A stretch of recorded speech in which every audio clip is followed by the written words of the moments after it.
تو ملک شام میں زلزلہ آیا، ان کے لوگ ہزاروں کی تعداد میں لقمہ اجل بنے، دکھ ہے، دلی افسوس اس پہ ہو رہا ہے۔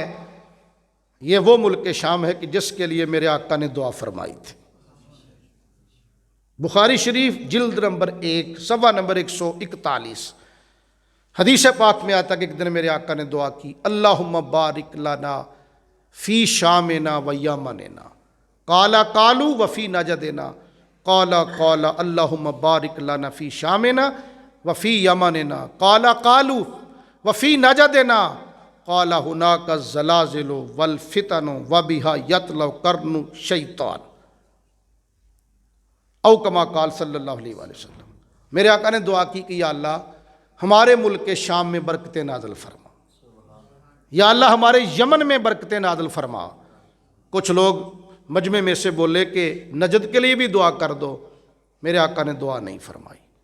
دوسری مرتبہ پھر شام کے لیے دعا فرمائی، یمن کے لیے دعا فرمائی۔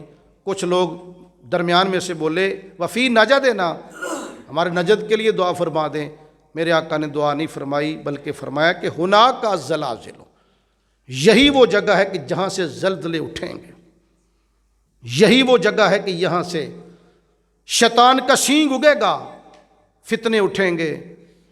نجد کا جدید نام الریاض ہے، الریاض۔